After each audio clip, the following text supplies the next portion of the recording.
Hello मेरे प्यारे दोस्तों, कैसे हैं आप लोग। आई होप आप सब अच्छे होंगे और मन लगा के पढ़ाई कर रहे होंगे। तो दोस्तों, आज हम थर्मोडायनेमिक्स चैप्टर के बारे में पढ़ने वाले हैं कि हमने पिछले लेक्चर में देखा था कि थर्मोडायनेमिक में वर्क डन कैसे निकालते हैं, उनका साइन कन्वेंशन कैसे होता है, हीट ट्रांसफर, है ना।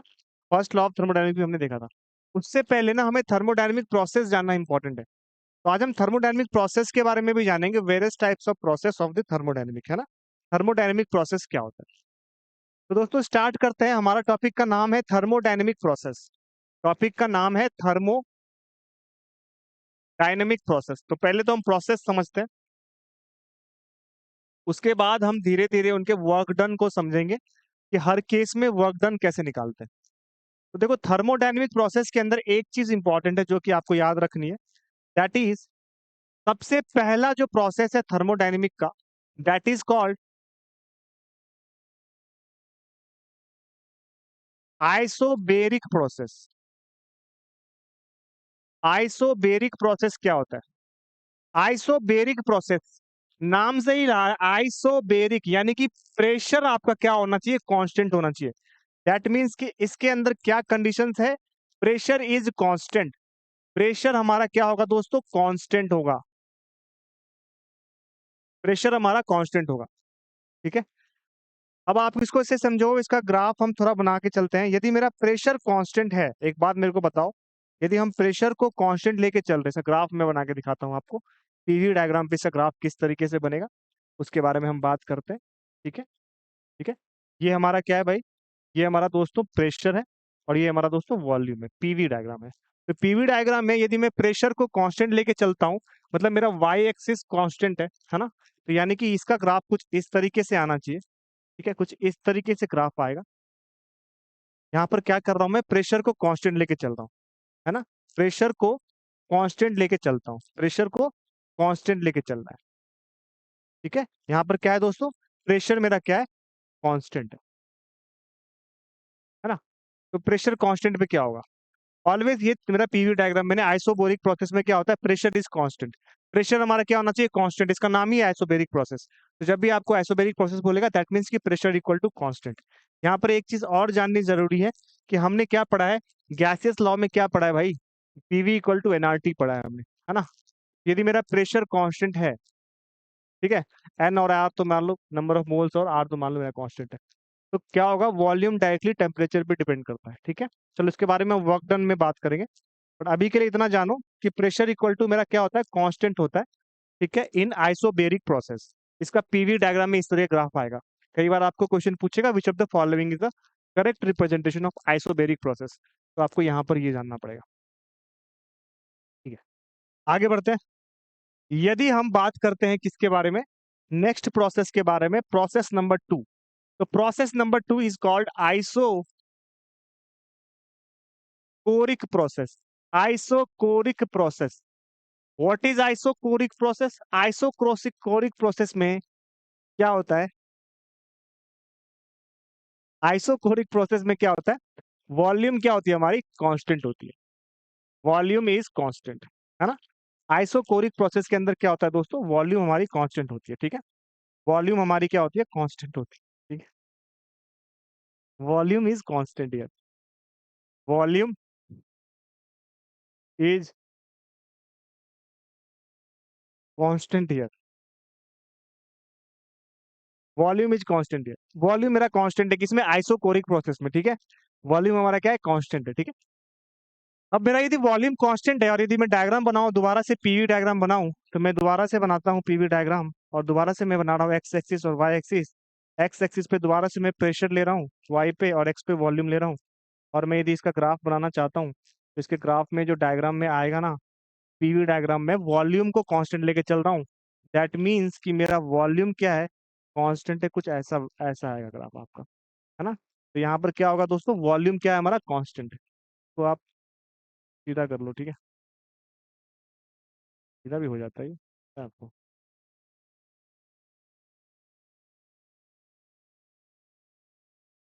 ठीक है।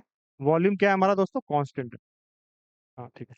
यहाँ पे वॉल्यूम क्या है हमारा? कांस्टेंट है। Volume is constant. वो यदि मेरा वॉल्यूम कांस्टेंट है ना, तो ठीक है। प्रेशर जो है डायरेक्टली प्रोपोर्शनल टू टेम्परेचर होगा, ठीक है, बट बाद में बात करेंगे इसके बारे में। बट इसे जानो आइसोकोरिक प्रोसेस में क्या होता है, वॉल्यूम मेरा कांस्टेंट होता है। आइसोबेरिक प्रोसेस में क्या होता है, प्रेशर मेरा कांस्टेंट होता है। Now third process is called iso third process is called isothermal process.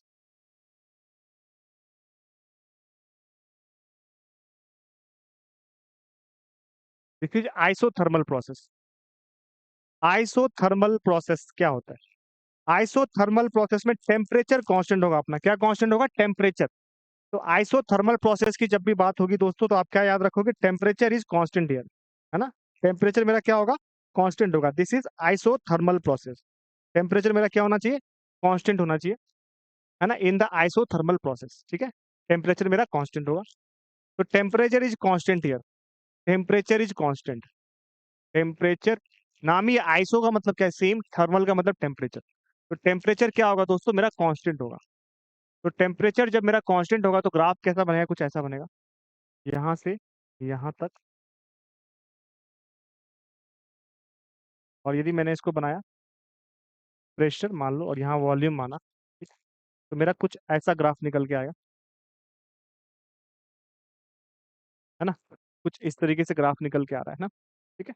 This is in which temperature is constant, this is called isothermal process. This is called isothermal process. तो isothermal process में क्या होता है दोस्तों, temperature क्या होता है हमारा, कांस्टेंट होता है। टेम्परेचर क्या होगा, ऑलवेज याद रखना, कांस्टेंट होगा, ठीक है। चलो, यहाँ तक क्लियर है, ठीक है। ये मेरा क्या था, आइसोथर्मल प्रोसेस था। अगेन जो नेक्स्ट है हमारा वो है third, fourth sorry, ice adiabatic process. Adiabatic process में हीट जीरो होता है। एडियाबेटिक प्रोसेस में हीट जो होगा ना वो जीरो होगा, हीट ट्रांसफर क्या होगा, जीरो होगा। यदि एडियाबेटिक वॉल है तो हीट इज जीरो, है ना, हीट क्या होगा मेरा, जीरो होगा, हीट जीरो ट्रांसफर होगा इस पे, ठीक है। तो एडियाबेटिक के केस में जब आप ग्राफ बनाओगे ना पीवी डायग्राम का, तो सिमिलर होता है, जैसे हमने उसमें लिखा था वही है, इसका भी ग्राफ आपका ऐसे ही आएगा, सिमिलर वे में ही आता है, ठीक है। तो एडियाबेटिक प्रोसेस में आपका हीट क्या होता है, जीरो होता है, कांस्टेंट होता है। This is called adiabatic process. तो हमने क्या देखा आज के लेक्चर में, डिफरेंट टाइप्स ऑफ प्रोसेस देखा। आइसोथर्मल प्रोसेस इंपॉर्टेंट है, याद रखना, क्योंकि यहाँ पर हम पीवी इक्वल टू एनआरटी यदि लॉ लगाएंगे तो भाई एन तो कांस्टेंट है, आर कांस्टेंट है और टी भी कांस्टेंट है मेरा। इसका मतलब पीवी इक्वल टू कांस्टेंट आएगा, इसका मतलब P1 V1 equal to P2 V2 आएगा, है ना, जैसे बॉयल्स लॉ पढ़ते थे ना, ठीक है। चलो, यहाँ तक समझ में आया। अब हम क्या देखने वाले हैं, work done in the various thermodynamic process. Work done in the various thermodynamic process के अंदर क्या होता है, वर्क डन कैसे होता है उसको हम देखेंगे, ठीक है। चलो, वर्क डन, है ना, in the various process, thermodynamic process.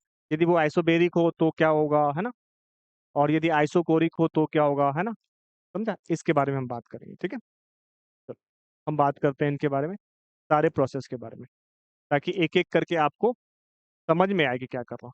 उससे पहले आप ये बात जान लो कि वर्क डन जब भी हम लिखेंगे और हम इसको हम डेराइव कर चुके हैं, तो इसमें कोई प्रॉब्लम नहीं आना चाहिए। हम क्या लिखने वाले हैं, P is equal to, sorry P बोल रहा हूँ, W work done is equal to minus integral P dV, या d W is equal to minus integral P dV, हम याद करेंगे ना। वॉल्यूम मेरा V1 से V2 तक जाएगा, ये हम ऑलवेज यूज करेंगे, इसको हम हमेशा यूज करने वाले हैं, क्योंकि इस इक्वेशन का यूज जो है हर जगह होने वाला है, ठीक है। तो work done is equal to, ये जो मेरा इक्वेशन है इसको हम हर जगह यूज करेंगे दोस्तों, तो इसको इतना याद रखना कि ये जो अपना इक्वेशन है ना, माइनस इंटीग्रल पी डीवी, ये हम हमेशा यूज करने वाले हैं वर्क डन के लिए, ठीक है दोस्तों। चलो, तो देखो हमने क्या बोला कि work done equal to minus integral P dV, हमने ये बोला है, ठीक है। अब हम हर प्रोसेस के अंदर इसको यूज करेंगे भाई, कि यदि मेरा आइसोथर्मल प्रोसेस है तो वर्क डन क्या होगा, आइसोबेरिक है तो क्या होगा, आइसोकोरिक है तो क्या होगा, ठीक है। तो वर्क डन इक्वल टू इतना होता है, इतना हमने जान लिया, ठीक है। अब देखो, यदि process, if the process is, अच्छा यहाँ पर हम ये मान के चल रहे हैं ना, इसको हमने निगेटिव क्यों माना, हम ये मान के चल रहे हैं कि वर्क डन हमारा क्या है, एक एक्सपेंशन प्रोसेस है, हम ये मान रहे हैं सिस्टम वर्क करना चाहता है, इसलिए मैंने वर्क डन को निगेटिव पहले ही लिया है। एज्यूम करके चला है, क्योंकि हमने फर्स्ट लॉ ऑफ थर्मो में क्या पढ़ा था, यदि सबको याद होगा तो, delta U is equal to Q plus W. इसमें भी हम ये मान के चल रहे थे कि एक्सपेंशन वर्क है ना, ये भी हम एक्सपेंशन वर्क मान के चल रहे थे, यदि सबको याद होगा तो, ठीक है। चलो तो स्टार्ट करते हैं दोस्तों। सॉरी। तो सबसे पहला प्रोसेस था दैट इज आइसोबेरिक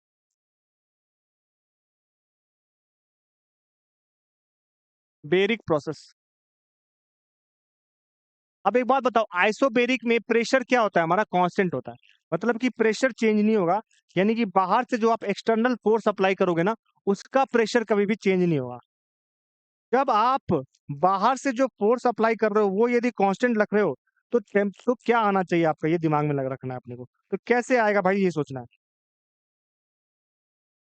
तो देखो, हमने क्या बोला कि प्रेशर यदि मेरा कांस्टेंट है तो ग्राफ कुछ ऐसा बन रहा है, मान लो सपोज करो ये ऐसा कुछ ग्राफ है, ये मेरा ग्राफ है।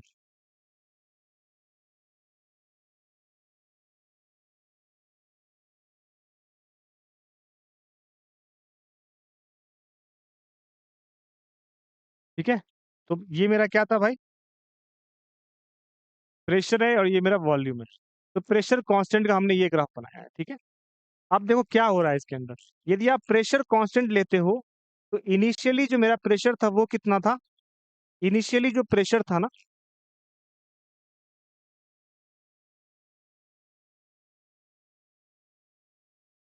इनिशियल और फाइनल प्रेशर हम यहां से निकालेंगे, यदि मेरा प्रेशर कांस्टेंट है तो हम कैसे निकालते हैं, देखो इनिशियली जो प्रेशर था मेरा वो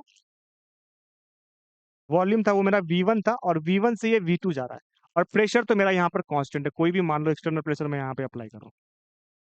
ठीक है, तो मेरा क्या हो रहा है, वॉल्यूम चेंज हो रहा है, कितना चेंज हो रहा है वॉल्यूम, V1 से V2 तक वॉल्यूम चेंज हो रहा है, जब मैं प्रेशर को कांस्टेंट लेके चल रहा हूँ।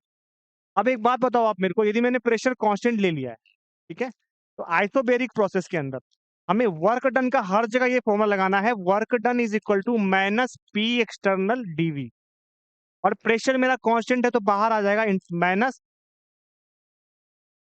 P integral DV. इसका मतलब क्या होगा, माइनस पी इंटीग्रल डीवी, कितना, V1 से V2 तक जाना है हमें। तो डीवी का इंटीग्रल क्या होता है, V होता है, दैट मीन्स ये ग्राफ क्या होगा, समझा। आप क्या करोगे, V1 से V2 तक जाना है अपने को, यहां से यहां तक आपको इंटीग्रेट करना है, ठीक है। तो माइनस पी इंटीग्रल, आप सबको ये समझ में आ रहा है मैं क्या लिख रहा हूँ, इंटीग्रेशन का सिंपल लॉजिक यूज हुआ है, किसी को भी यदि प्रॉब्लम हो तो वो मेरे से पूछ सकता है, कोई दिक्कत नहीं है।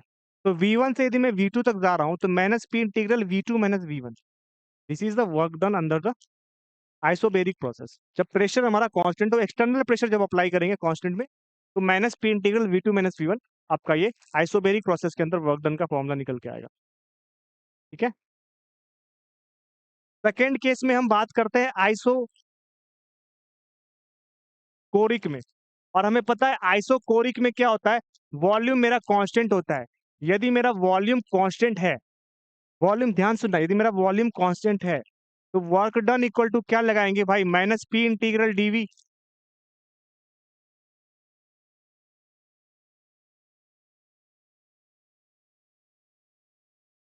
एक बात बताओ, यदि मेरा वॉल्यूम कांस्टेंट है, if volume is constant, if volume is constant, this implies that change in volume dV equal to क्या होगा, जीरो होगा। स्मॉल चेंज इन वॉल्यूम भी तो, देखो वॉल्यूम तो कांस्टेंट, चेंज ही नहीं हो रहा, इसका मतलब आइसोबेरिक प्रोसेस के अंदर जो वर्क डन होता है ना, that is equal to zero, ये हमेशा याद रखना। Work done in the isobaric process is zero, work done in the isobaric process is zero, ये हमेशा याद रखना, ठीक है दोस्तों। तो हमने दो पढ़ लिया, अब सबसे इंपॉर्टेंट पार्ट आता है, that is called isothermal process. Isothermal process इतना इंपॉर्टेंट है कि ये आपको पेपर के अंदर आपको प्रूव करने भी आ जाएगा, और हर जगह से पूछा जाएगा, ठीक है। तो इसीलिए प्लीज हम बात करेंगे, work done in an isothermal reversible process of an ideal gas. मैं आपको एग्जैक्टली लिख रहा हूं कि मैं आपको क्या लिखा रहा हूं, वर्क डन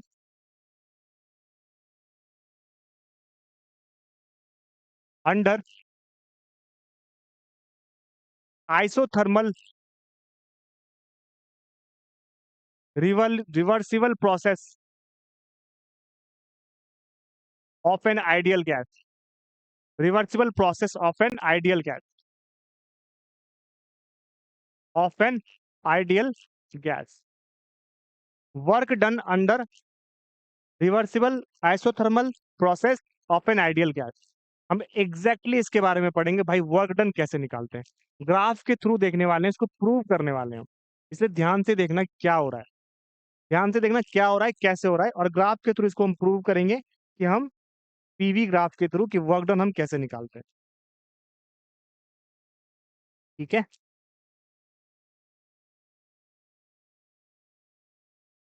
चलो स्टार्ट करते हैं। एक बात बताओ मेरे को, यदि मेरे को आइसोथर्मल प्रोसेस गिवन है, मैं सेम प्रोसेस सेम चीजें लगा रहा हूँ जो मैं पहले भी लगाता था, चाहो तो मैं आपके लिए डायग्राम भी बना देता हूँ, बट कोई जरूरत नहीं है डायग्राम की, यदि आप मेरे से पूछोगे तो।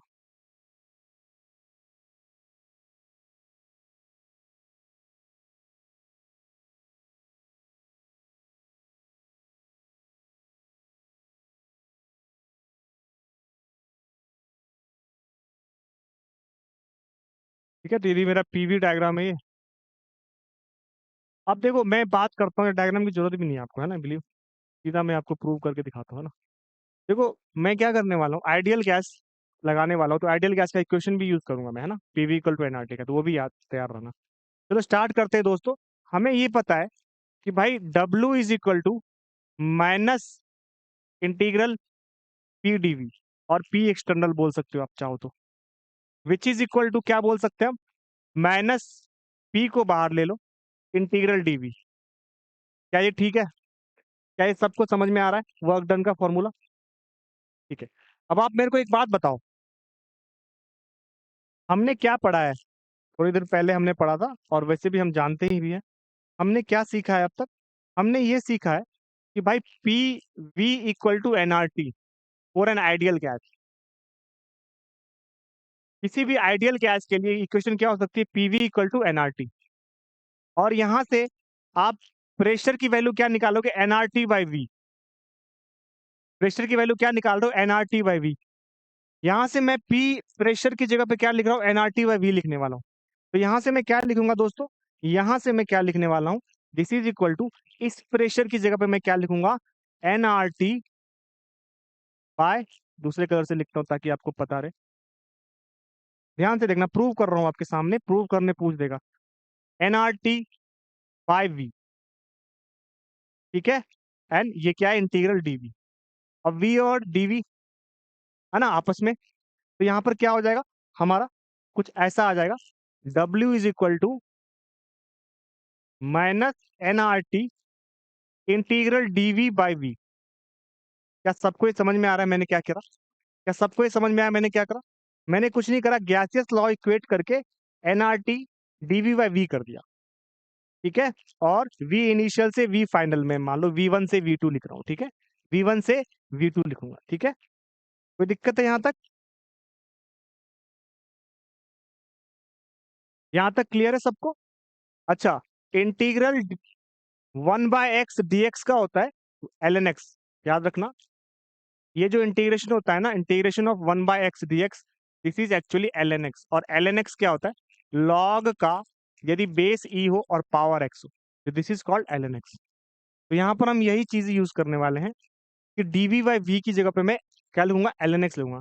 और यहाँ पर ये चीज याद रखो, ये कहाँ से कहाँ तक लिमिट जा रहा है, V1 से V2 तक, V1 से V2 तक जा रहा है। ठीक है, चलो इसको डिराइव करते हैं, आप कोई दिक्कत नहीं, एक ही मैं चाहूंगा कि आप इसको इसी के अंडर कर लो ताकि आपको अच्छे से समझ में आ जाए। चलो दोस्तों स्टार्ट करते हैं। इसके वजह से हम यहाँ पर क्या लिख सकते हैं, W इज इक्वल टू क्या हो सकता है, माइनस एनआरटी, और यहाँ पर हम क्या लिखेंगे,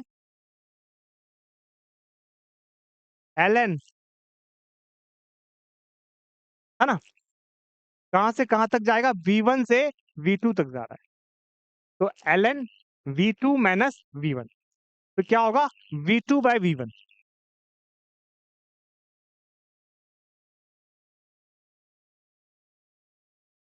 ठीक है, तो यहां से क्या लिख देंगे दोस्तों, W is equal to minus NRT ln V2 by, क्या ठीक है लग रहा है आप लोगों को? क्या ये ठीक लग रहा है? आप तक समझ में आ रहा है मैं क्या लिखा हूं? एक एक चीज को ध्यान से देखना है, ठीक है, एक एक चीज को ध्यान से देखते रहो दोस्तों, कोई दिक्कत नहीं है। ठीक है? तो ये चीज याद रखना कि कई बार ग्राफ के अंदर आप सिंपली इसका क्या निकाल लोगे, लॉग निकाल के आराम से कर सकते हो। ठीक है, कई बार क्या होता है, आप ln की वैल्यू को हटाते हो तो 2.303 मल्टीप्लाई करते हो, तो कई बार इसका W is equal to minus 2.303 RT into log V2/V1 ये भी दे रखा होता है ना, तो ये भी याद रखना आपके पास। ग्राफ जो है डिफरेंट डिफरेंट तरीके से आपको याद करने पड़ेंगे। ठीक है, तो ये अपना क्या हो गया, वर्क डन आ गया अंडर आइसोथर्मल कंडीशन। कौन से कंडीशन में वर्क डन आ रहा है दोस्तों, मैं अंडर आइसोथर्मल कंडीशन। ठीक है,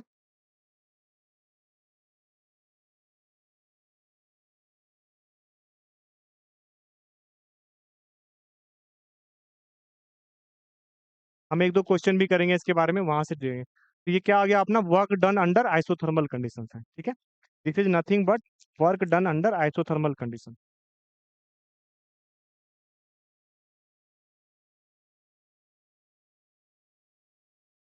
reversible isothermal condition.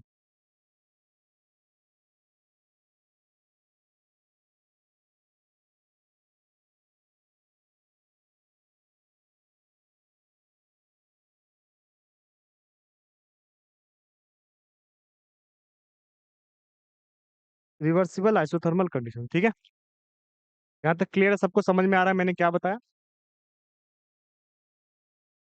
Minus NRT ln V2/V1 work done under reversible isothermal condition. चलो, यहाँ तक आपको समझ में आ जाना चाहिए क्या बताया। अब इसको आप चाहो तो 2.303 RT भी लिख के कर सकते हो। यहाँ पर एक चीज आपके लिए इंपॉर्टेंट हो जाती है, उसको ध्यान देना बस। थोड़ी सी चीज, थोड़ा सा ना, 5 मिनट का टाइम लूंगा आपको, थोड़ा सा इसको मैं एक्सपेंड करके समझाना हूँ कि इससे ना ग्राफ क्वेश्चन कैसे आपसे पूछ सकते हैं।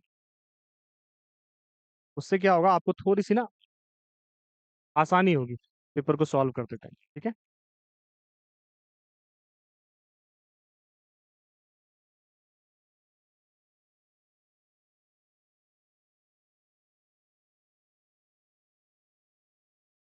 चलो, अब इसको समझो कि ये कहाँ से क्वेश्चन पूछना चाहता है और कैसे क्वेश्चन पूछ सकता है। पहला केस आप इसमें क्या सोच सकते हो कि मान लो कि यदि वो कंप्रेशन का वर्क है या एक्सपेंशन का वर्क है, यदि सोचो ना, इसको थोड़ा सा बहुत मजेदार है, बहुत इंटरेस्टिंग है, थर्मोडायनेमिक्स मेरे को बहुत पसंद है, क्योंकि इसमें आप बहुत कुछ सोच सकते हो। सोचने वाली चैप्टर बहुत अच्छे होते हैं। तो यदि ये कंप्रेशन वर्क है, कंप्रेशन वर्क, तो कंप्रेशन में क्या होता है दोस्तों, कंप्रेशन में क्या होता है, इसको आप ऐसे सोचो, यदि कंप्रेशन है, कंप्रेशन है मतलब कि मान लो कि ये पिस्टन है और ये पिस्टन में आप क्या कर रहे हो, कंप्रेस्ड कर रहे हो गैस को, तो मतलब सिस्टम पे वर्क हो रहा है, सिस्टम पे वर्क हो रहा है। बिकॉज कंप्रेशन में क्या होता है, बाहर से हम वर्क करते हैं, सिस्टम, गैस हमारा क्या सिस्टम है, तो सिस्टम पे जब वर्क होगा तो इसका मतलब वॉल्यूम क्या आएगा, वॉल्यूम, वॉल्यूम मेरा अब क्या होगा, घट जाएगा, यानी कि V2 is less than V1। यहाँ तक ठीक है, ये तो पता है हमें कंप्रेशन में क्या होता है, वॉल्यूम पहले ज्यादा थी, बट जब कंप्रेस्ड करा तो वॉल्यूम हमारी क्या हुई, और कम होगी, प्रेशर बढ़ गया। तो यहाँ पर हम क्या देख रहे हैं कि हमारा क्या हो रहा है, सिंस ये क्या है, ln V2/V1 है, यदि कंप्रेशन वर्क है, इसका मतलब क्या है, V2 कम है V1 से। ठीक है, इसका मतलब ये वैल्यू क्या आएगी आपकी, निगेटिव आ जाएगी, और ये ओवरऑल पॉजिटिव आ जाएगी। इसका मतलब कंप्रेशन वर्क क्या होता है, पॉजिटिव होता है। क्योंकि क्यों होता है पॉजिटिव दोस्तों, क्योंकि यहाँ पर क्या होता है, V1 is greater than V2, इसका मतलब वर्क इज पॉजिटिव। समझ में आया कैसे कंप्रेशन वर्क पॉजिटिव आ रहा है? मैं क्या बोल रहा हूँ कि भाई यदि कंप्रेशन का वर्क है तो इसका मतलब वॉल्यूम जो है, फाइनल वॉल्यूम, वो कम हो जाएगी, इसका मतलब ये टर्म नेगेटिव आ जाएगा, इसका मतलब ओवरऑल ये टर्म पॉजिटिव आ जाएगा, इसका मतलब वर्क डन क्या होगा, पॉजिटिव होगा, if the compression work is here, if the compression work is here.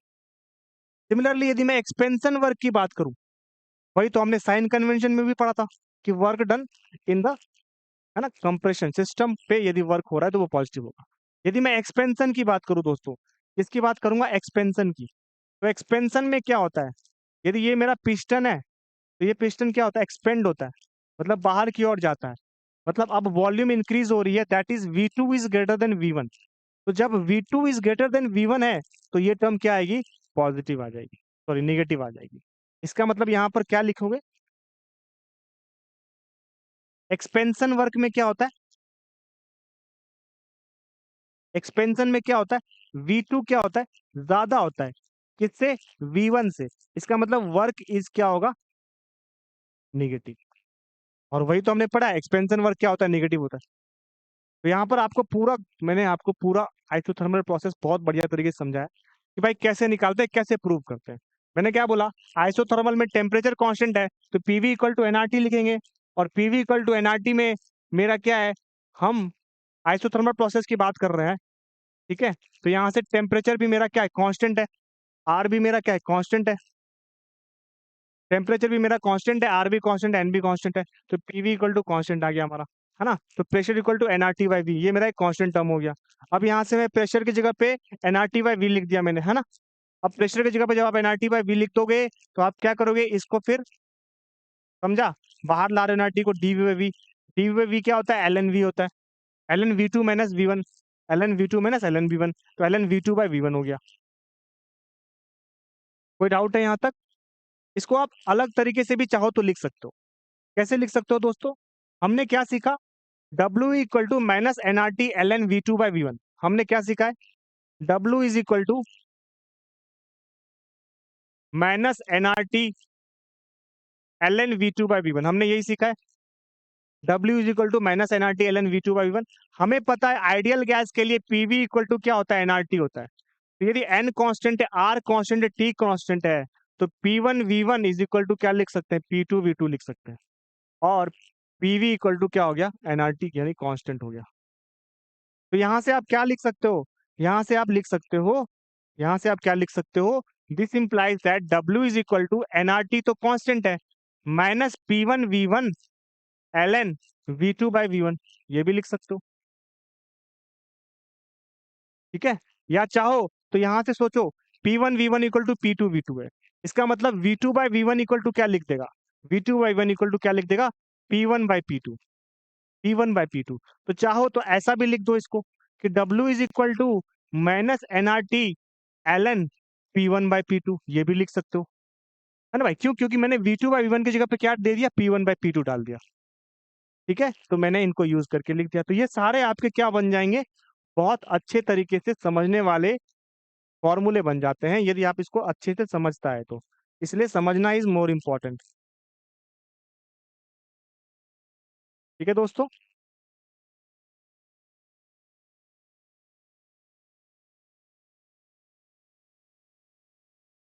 ठीक है, ये सारा जो अपना फॉर्मूले हैं उसको याद रख, याद क्या करना है भाई, एक याद करो बाकी ड्राइव कर लो आइडियल गैस इक्वेशन से, है ना, इजी है, बहुत आसान है। वर्क डन तो खैर सबके केस में आसान होता है, आपको कुछ नहीं करना, सिंपल याद रखने की किस केस में कौन सा वर्क डन होता है। एक क्वेश्चन करते हैं हम,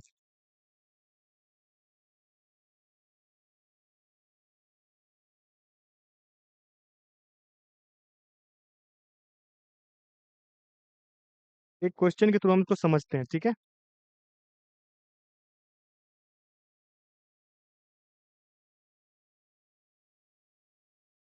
चलो मैं एक क्वेश्चन कराऊंगा आपको,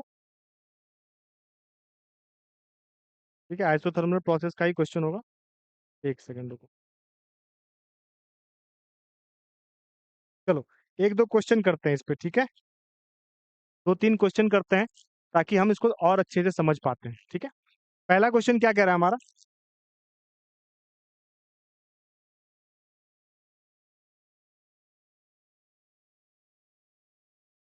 क्वेश्चन क्या कह रहा है, क्वेश्चन कह रहा है 2 litre, 2 litres of an ideal gas,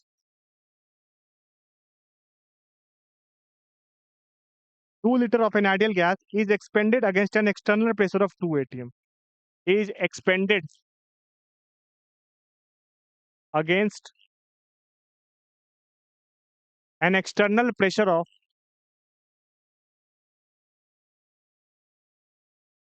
external pressure of 2 atm, external pressure of 2 atm up to 12 liter, up to 12 liter. Then calculate the work done. Calculate the work done. Calculate the work done. अब इसको कैसे calculate करेगा छोटे, समझते हैं? 2 liter of an ideal gas is expended against an external pressure of 2 atm up to 12 liter against an external pressure of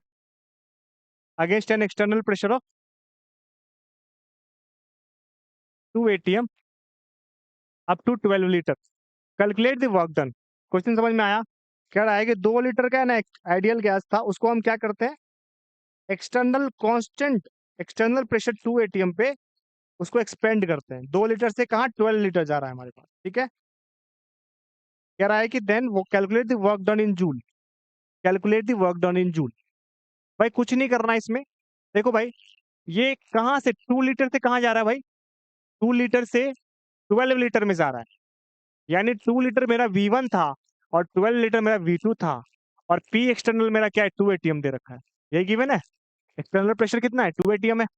मैंने क्या बोला, जब कांस्टेंट एक्सटर्नल प्रेशर अप्लाई करते हो, है ना, ठीक है, उस केस में वर्क डन क्या होता है, अभी आपको मैंने लिखवाया है.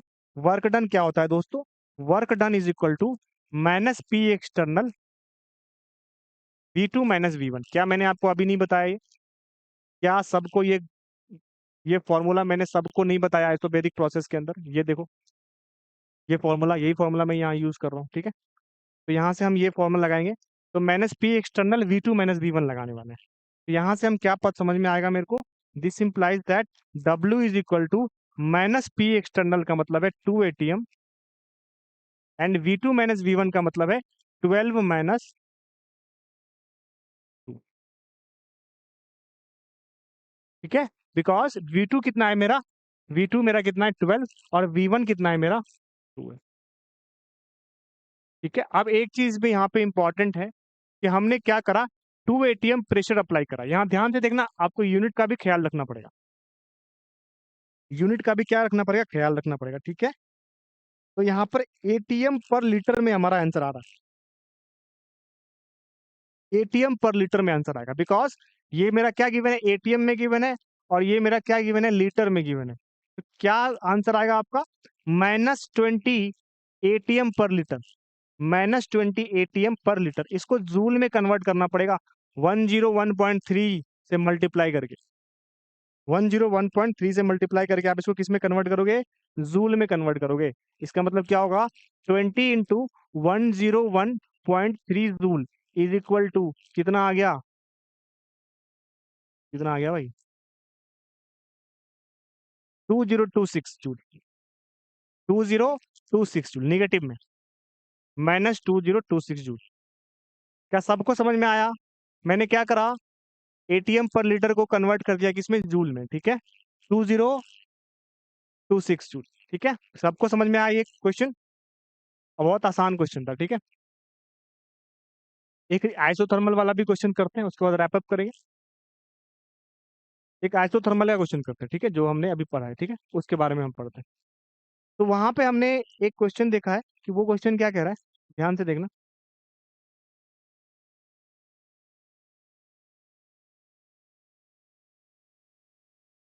क्वेश्चन कह रहा है कि 2 mole of an ideal gas, 2 mole of an ideal gas, आराम से देखते हैं. 2 mole of an ideal gas, आगे, is expanded in reversible and isothermal process, is expanded in reversible and isothermal process, reversible and isothermal process. Reversible in ice, है ना, is expanded, reversible in isothermal process from 2.24 litre to 22.4 litre, from 2.24 litre 2.24 litre to 22.4 litre, 22.4 litre. Then find out the amount of work done for expansion in calories. Find amount of work done. Find amount of work done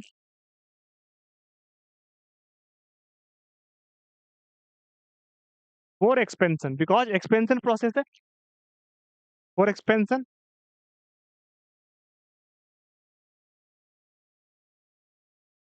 in calories. अच्छा question है ये, बढ़िया question है, but कुछ नहीं है. जैसा जैसा ग्राफ बताया वैसे वैसा, जैसे जैसे फॉर्मूले बताए फॉर्मूले पे लगाओगे तो डायरेक्ट आंसर आ जाएगा आपका. ठीक है, तो इसको सॉल्व करके हम देखेंगे. पहले तो क्वेश्चन ध्यान से पढ़ते हैं. क्वेश्चन क्या कह रहा है? क्वेश्चन कह रहा है कि the 2 mole of an ideal gas is expanded in reversible and isothermal process. मतलब 2 मोल को मैंने एक्सपेंड करा है किसमें? रिवर्सिबल एंड आइसोथर्मल प्रोसेस में, रिवर्सिबल एंड आइसोथर्मल प्रोसेस के अंदर. ठीक है, तो सबसे पहली चीज तो हम ये यहाँ से ये पता लगाएंगे भाई ये क्या है. एक रिवर्सिबल आइसोथर्मल प्रोसेस है, आइसोथर्मल प्रोसेस है. ठीक है, उसके बाद 2 मोल, यानी कि हमारे पास क्या क्या, सबसे पहले गिवन डेटा लिखते हैं कभी भी क्वेश्चन आए तो.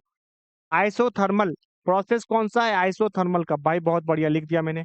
उसके बाद भाई नंबर ऑफ मोल्स कितना है? 2. उसके बाद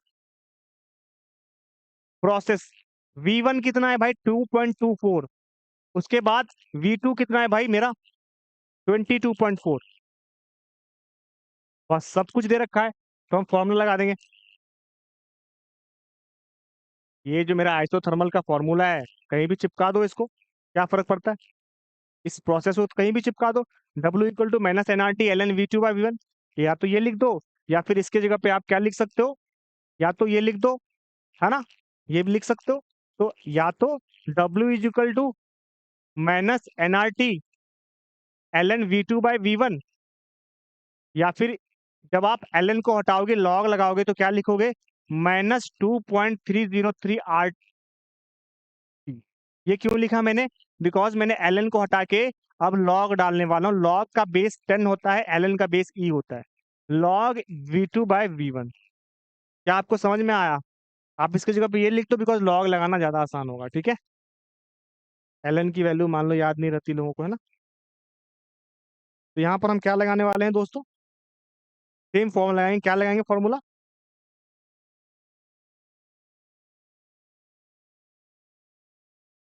वर्क डन इन आइसोथर्मल प्रोसेस क्या होता है? -2.303 NRT log V2/V1. ये होता है.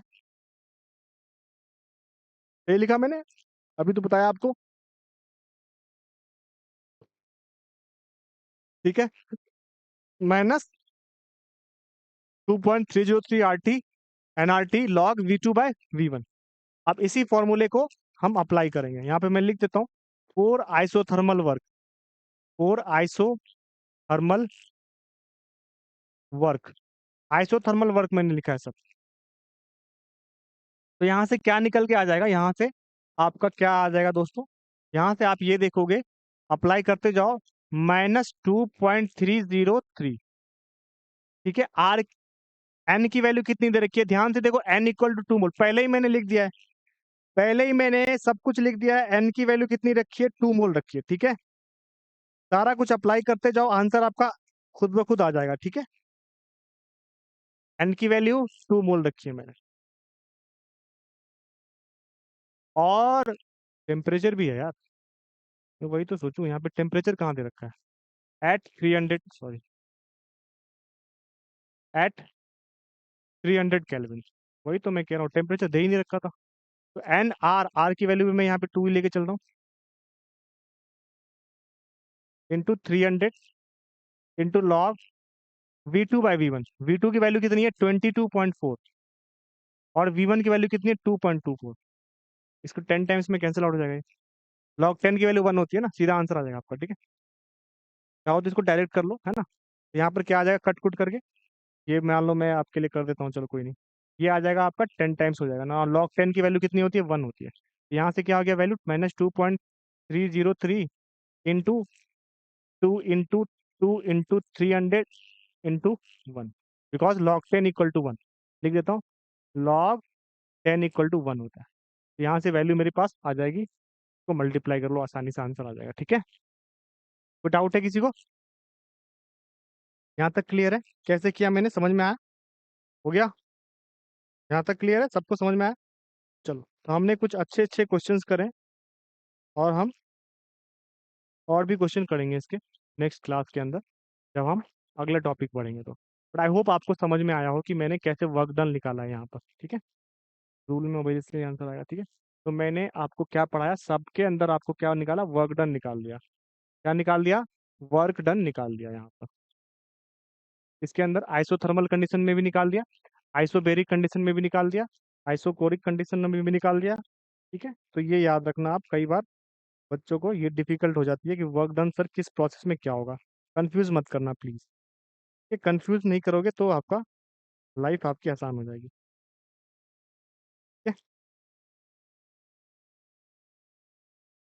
चलो, एक चीज इंपॉर्टेंट हमें याद रखनी है कि आपको ना तीनों कंडीशंस को ना एक बार आप अच्छे से लिख लेना, कि भाई आइसोबेरिक कंडीशन में क्या होता है, आइसोथर्मल कंडीशन में क्या होता है, ठीक है।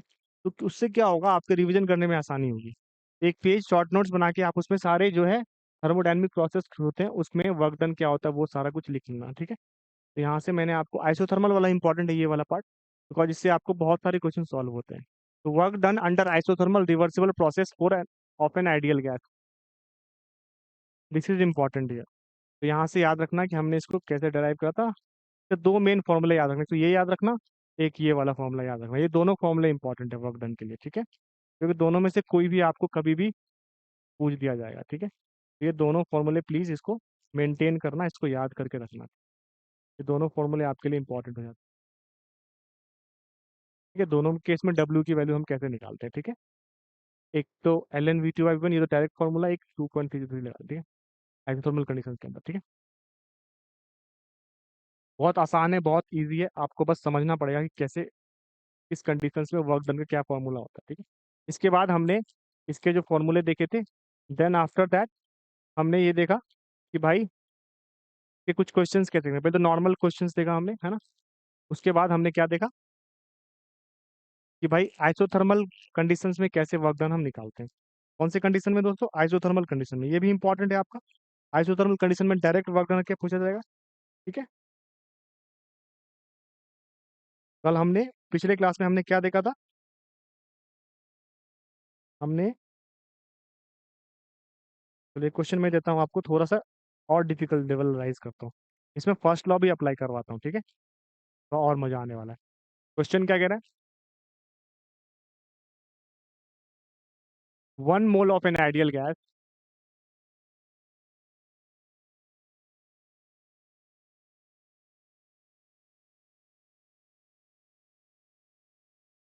Is expanded eight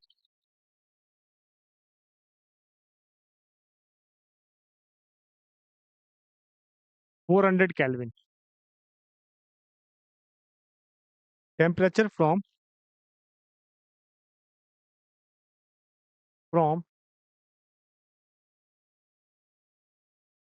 10 litre to 100 litre,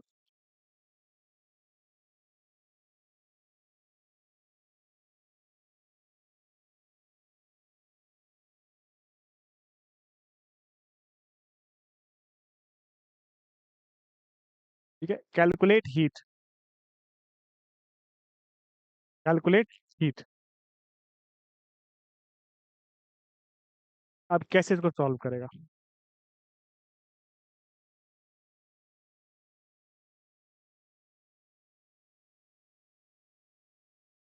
ठीक है।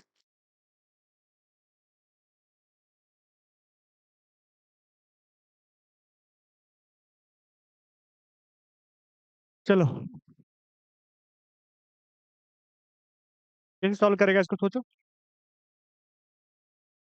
क्वेश्चन क्या कह रहा है, 1 mole of an ideal gas is expanded at 400 kelvin temperature from 10 litre to 100 litre, calculate heat. Heat कैसे निकालेंगे इसमें, कैसे सॉल्व करेंगे इसको दोस्तों?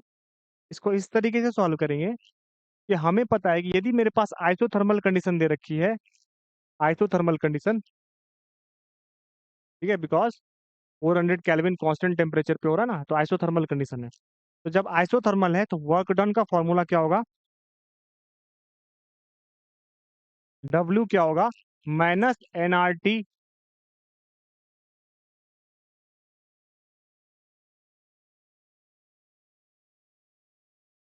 एल एन V2/V1, यही फॉर्मूला होगा, minus NRT L N V2/V1। ठीक है, तो हम लगा देंगे इसमें सब कुछ।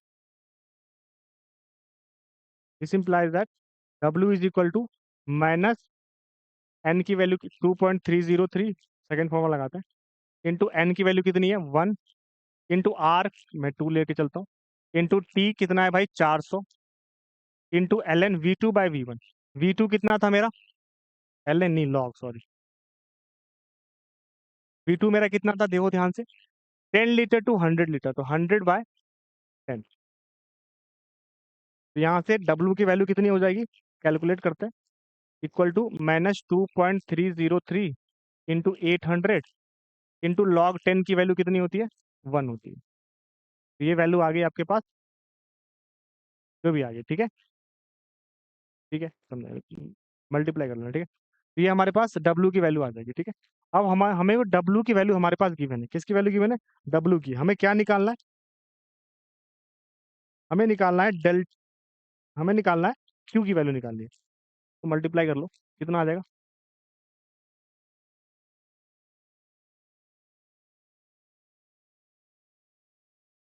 8.42,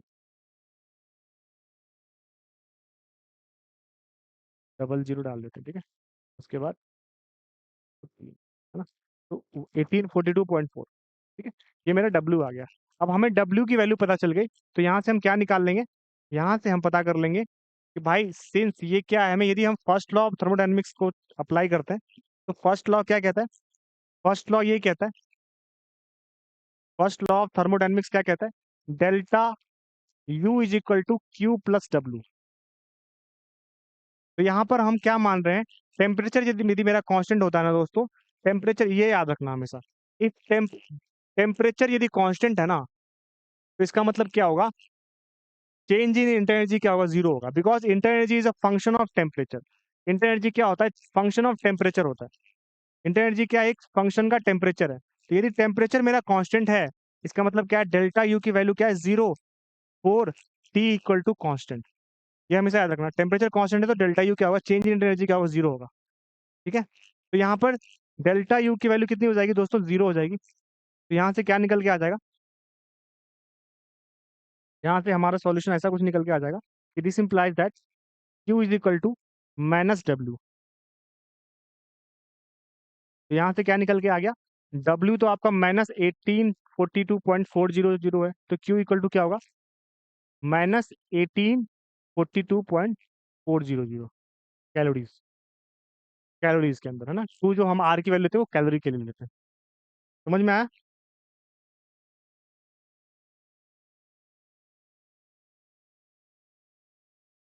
ठीक है, ये आपका आंसर होगा। यहाँ पे चेक कर ले एक बार, सब कुछ ठीक है। यहाँ पे डब्ल्यू की वैल्यू माइनस आ गई ना, तो यहाँ पे माइनस डब्ल्यू है ना, तो ये क्या हो जाएगा, प्लस हो जाएगा, ठीक, समझा। 1842 क्यों यहाँ प्लस क्यों हुआ, बिकॉज ये वैल्यू भी निगेटिव थी, और Q equal to minus W, मतलब इसका माइनस क्या होगा, प्लस होगा, ठीक है। तो क्वेश्चन क्या पूछा था, 1 mole of an ideal gas is expanded at 400 kelvin temperature from 10 litre to 100 litre. तो एक्सपेंशन हुआ है मेरे पास, बट ये कांस्टेंट टेम्परेचर पे हुआ है, आइसोथर्मल कंडीशन। हमने वर्क डन निकाल लिया, और वर्क डन का फॉर्मूला यूज कर लिया ये वाला। एक बार वर्क डन निकल गया हमारा, उसके बाद हमने क्या देखा, फर्स्ट लॉ अप्लाई किया, delta U equal to Q plus W. यहाँ पे हमने क्या करा, डेल्टा यू की वैल्यू 0 पुट कर दी। ये हमने क्या करा, delta U equal to 0, delta U equal to 0 क्यों पुट करा है, मैं लिख देता हूँ दोबारा से। यहाँ पे टेम्परेचर मेरा कांस्टेंट है, इसीलिए चेंज इन इंटरनल एनर्जी क्या होगी, 0 होगी। यहाँ मैं लिख दिया आपको, है ना, किसी को डाउट हो तो यहाँ पे डेल्टा यू की वैल्यू 0 लिखती, तो क्यू इक्वल टू क्या होगा, माइनस डब्ल्यू हो गया, ठीक है। तो इसका निगेटिव पार्ट यानी कि पॉजिटिव 1842.400 कैलोरी, ये इसकी क्या हो जाएगी, आंसर आ जाएगा। चलो, तो दोस्तों आज के इस लेक्चर में हमने देखा कि किस तरीके से हम आइसोथर्मल वर्क्स के बारे में पढ़ते हैं, है ना, उनके नोटिस करते हैं उनके डायग्राम को, है ना, समझते हैं कि कैसे आपका आइसोथर्मल वर्क होता है हमारा। हमने उसके एक अच्छे क्वेश्चंस को भी डील करा है। तो ये चीज़ इंपॉर्टेंट है कि आप जब भी आपके पास क्वेश्चन आता है तो एक बार को आपको ये समझने में आना चाहिए कि वो किस टाइप का क्वेश्चन पूछ रहा है। यदि वो आइसोथर्मल कंडीशन है तो आप उसको आइसोथर्मल फॉर्मूले को यूज करके, है ना, वर्क डन की वैल्यू को निकालोगे। यदि वो एरिया, ठीक है, यदि वो टेम्परेचर मेरा यहाँ पे कांस्टेंट है हमारा, तो टेम्परेचर कांस्टेंट का हमने फॉर्मूला लगाया, फर्स्ट लॉ भी आपने आसानी से यूज कर लिया, तो ये अच्छा क्वेश्चन बनता है। This is a very important question जहाँ पे हमने दोनों फॉर्मूले यूज करे। एक तो हमने फर्स्ट लॉ के फॉर्मूले भी यूज कर लिए और दूसरे हमने किसके फॉर्मूले यूज कर लिए, है ना, आइसोथर्मल कंडीशन के वर्क डन के। क्या सबको ये समझ में आ रहा है क्या लिखा है उन्होंने? ठीक है, चलो, याद रखना ये चीज कि कई बार क्या होता है, क्वेश्चन जो है हमारे ऐसे पूछ दिए जाते हैं जिसमें आपको थोड़ा सा दिमाग अप्लाई करना होता है। जैसे कि मान लो क्वेश्चन पूछा गया 16 gram O2 is expended reversibly is expended reversibly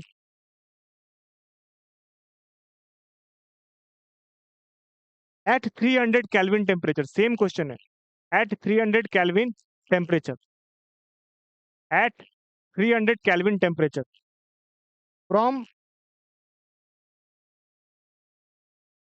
5 dm cube to 25 dm cube. Find out, find delta U, W and Q. First law लगाओगे, खतरनाक क्वेश्चन बनने वाला है ये। Delta U, W and Q निकालना है हमें। काफी अच्छा क्वेश्चन है, अच्छा क्या, बहुत आसान क्वेश्चन है एक्चुअली देखा जाए तो। 16 ग्राम O2 दे रखा है हमारे पास। तो भाई एक तो टेम्परेचर, यहाँ पे क्वेश्चन ध्यान से पढ़ो तो क्या कर रहा है, 16 gram O2 is expanded reversibly at 300 kelvin temperature, यानी कि कांस्टेंट टेम्परेचर पे एक्सपेंड कर रहे हैं हम। आइसोथर्मल कंडीशन अप्लाई करेंगे और वॉल्यूम आपकी चेंज हो रही है, तो यानी कि isothermal work W is equal to, और आइसोथर्मल वर्क के लिए W की वैल्यू क्या हो जाएगी, और आइसोथर्मल वर्क W की वैल्यू क्या हो जाती है दोस्तों,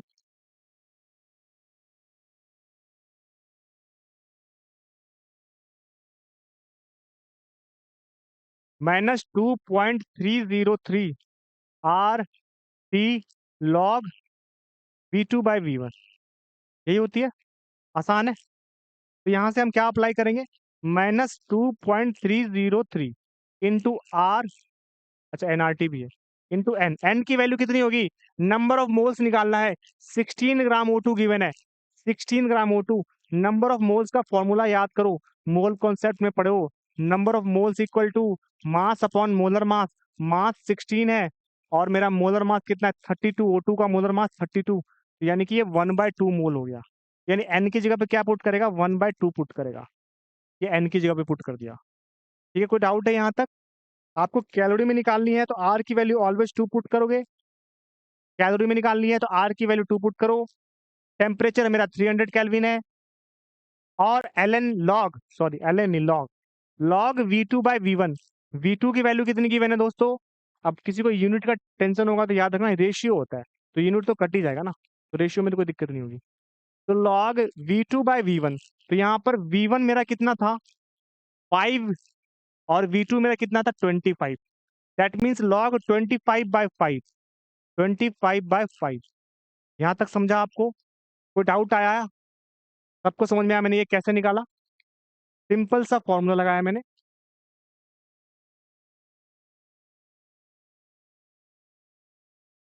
ठीक है, अब इसको अप्लाई करेंगे हम तो हमारा आंसर आ जाएगा।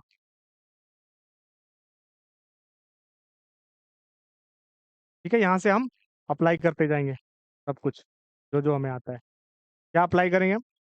This implies that W is equal to क्या होगा, ये 2 से 2 मेरा क्या हो जाएगा, कैंसिल आउट हो जाएगा। ठीक है, और 300 इंटू 2.303 कितने आ गए,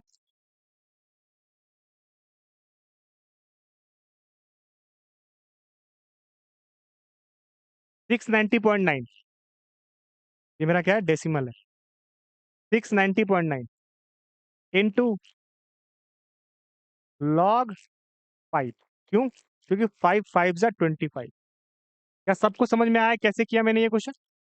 इजी था, कुछ नहीं था, आपको इजीली सॉल्व करना था। ठीक है, V initial by V final करना है मेरे को। ठीक है, तो लॉग 5 की वैल्यू होती है बच्चों 0.7, लॉग 5 की वैल्यू होती है 0.7 के आसपास। ठीक है, तो यहाँ से हम निकाल लेंगे 690.9 इंटू 0.7। ठीक है, तो मल्टीप्लाई करोगे तो आपका आंसर आ जाएगा अप्रोक्सीमेटली कितना, -483.63 कैलोरी, -483.63 कैलोरी। ये मेरा आंसर आ गया, -483.63 कैलोरी। समझ में आया सबको कैसे किया मैंने?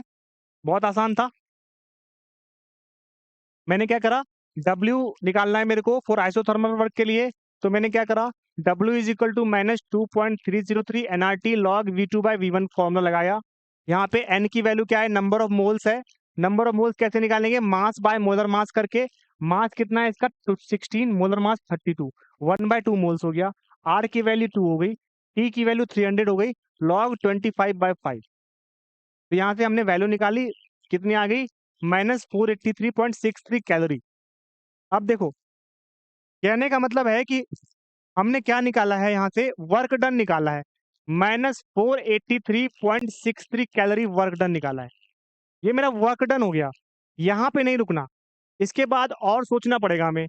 वर्क डन के बाद और हमें क्या निकालना है दोस्तों, डेल्टा यू डब्ल्यू क्यू। तो डब्ल्यू तो हमने निकाल लिया, डेल्टा यू और क्यू कैसे निकालेंगे? याद करो दोस्तों फर्स्ट लॉ ऑफ थर्मोडायनेमिक्स को, फर्स्ट लॉ ऑफ थर्मोडायनेमिक्स याद करो। फर्स्ट लॉ क्या कहता था, फर्स्ट लॉ ऑफ थर्मोडायनेमिक्स याद करो दोस्तों, फर्स्ट लॉ ऑफ थर्मोडायनेमिक्स। तो फर्स्ट लॉ ऑफ थर्मोडायनेमिक्स क्या होता था दोस्तों, याद करो। According to this law, delta U is equal to Q plus W, याद है सबको?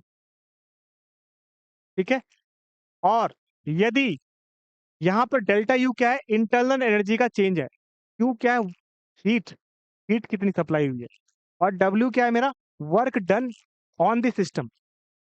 ठीक है, एक चीज इंपॉर्टेंट है, यदि वो आइसोथर्मल कंडीशन है, टेम्परेचर कांस्टेंट है, तो इंटरनल एनर्जी में जीरो चेंज आएगी, because internal energy is a function of temperature.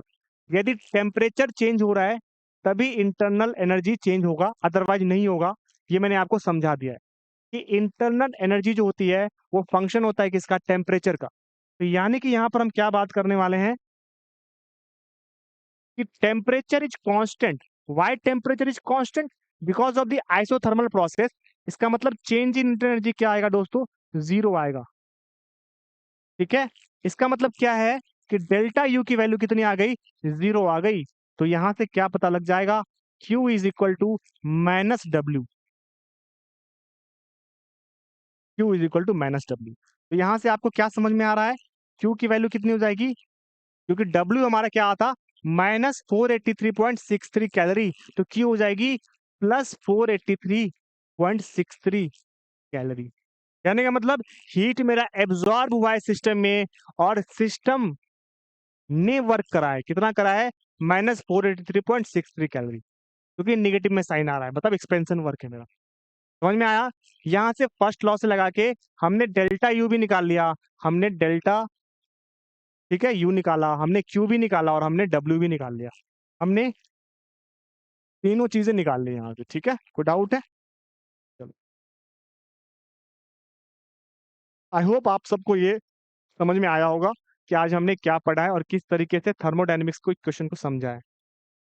इस लेक्चर को आप ध्यान से देखना, इनके नोट्स बना लेना प्लीज, आपको काफी हेल्प करने वाले हैं ये लेक्चर। ठीक है, आगे आपको समझने में। ठीक है दोस्तों, चलो, तो मिलते हैं नेक्स्ट लेक्चर में नेक्स्ट टॉपिक के साथ, थर्मोडायनेमिक के नेक्स्ट टॉपिक के साथ। ठीक है दोस्तों।